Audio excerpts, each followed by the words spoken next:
Francisco Petrar, ipinanganak noong 1304, namatay noong 1374. Ang kanyang ambag ay ama ng humanismo. William Shakespeare, ipinanganak noong 1564, namatay noong 1616. Ang kanyang ambag ang makata ng mga makata. Giovanni Boccaccio, ipinanganak noong 1313, namatay noong 1375. Ang kanyang ambag ay Decameron, 100 koleksyon ng mga nakakatawang salaysay. Desiderius Erasmus, ipinanganak noong 1469, namatay noong 1536. Ang kanyang ambag ang prinsipe ng mga humanista. Niccolò Machiavelli, ipinanganak noong 1469, namatay noong 1527. Ang kanyang ambag ang may akda ng The Prince. Miguel de Cervantes, ipinanganak noong 1547, namatay noong 1616. Ang kanyang ambag ang may akda ng nobelang Don Quixote de la Mancha.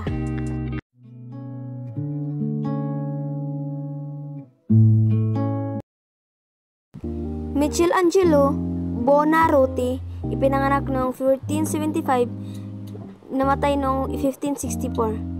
Ang kanyang ambag ay unang obra maestra ay ang estatwa ni David. Leonardo da Vinci, ipinanganak noong 1452, namatay noong 1519. Ang kanyang ambag ay isang pintor, arkitekto, sculptor, inhenyero, inventor, siyentista, musikero at pilosopero.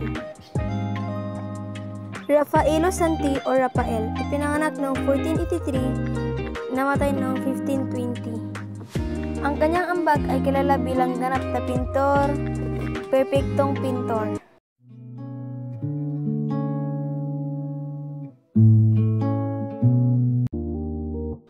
Nicolaus Copernicus, ipinanganak noong 1473, namatay noong 1543. Ang kanyang ambag ay inilahad ng teoryang heliocentric, ang pag-ikot ng daigdig sa akses nito, kasabay ng ibang planeta at umiikot din ito sa paligid ng araw.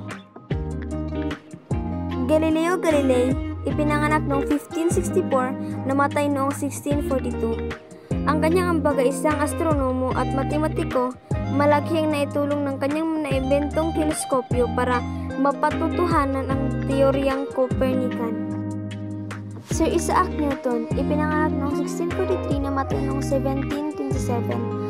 Ang kanyang ambag ang higante ng siyentipikong Renaissance, sang-ayon sa kanyang batas ng universal gravitation. Ang bawat planeta ay may kanya-kanyang lakas ng gravitasyon at siyang dahilan kung bakit sa wastong lugar ang kanilang pag-inog. Ipinaliwanag niya na ang gravitasyong ito ang dahilan kung bakit bumabalik sa lupa ang isang bagay na inahagis pataas.